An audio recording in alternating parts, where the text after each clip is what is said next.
Some wisdom is found on the surface, and some wisdom takes us deeper. Welcome to Get Deep, where we dive into the thoughts, truths, and affirmations that help us grow, reflect, and move forward. I'm Deborah D.E.E.P. Mouton, and every episode we'll explore the power of words, the strength of resilience, and the beauty of introspection. Come in, take a seat, and let's get deep. I'm proud to say I'm a gamer. Yes, I love board games and in-person games as well, but there is nothing better than a good video game to help you unwind from the day. If you're not that kind of person, I'm telling you, you might need to be.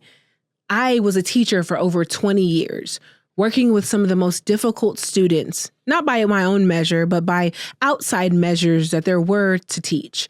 Those that struggled the most, those Title I schools that needed extra funds and were always at the end of the list for resources.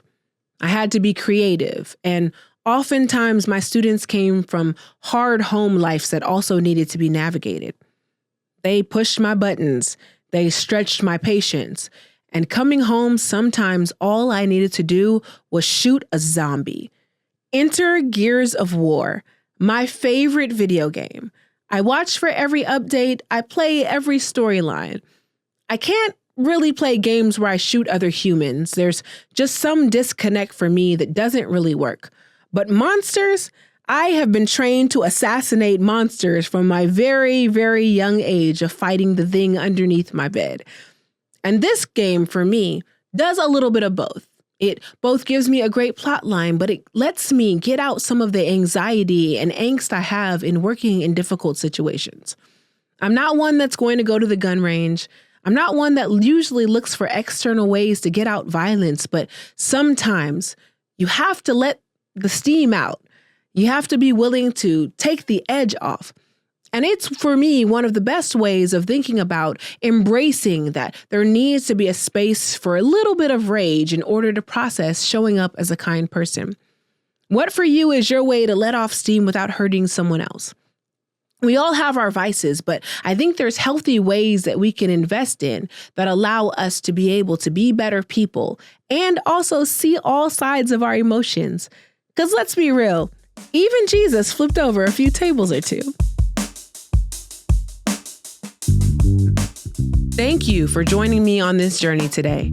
I hope this moment of reflection stays with you, guides you, and reminds you to keep going. If you found value in this episode, let's keep the conversation going. Follow me on Instagram at Live Life Deep and share your thoughts, your wisdom, and your light. And if you're enjoying the podcast, the best way to support it is simple. Subscribe, rate, and leave a review. Your support helps others find this space of growth and inspiration.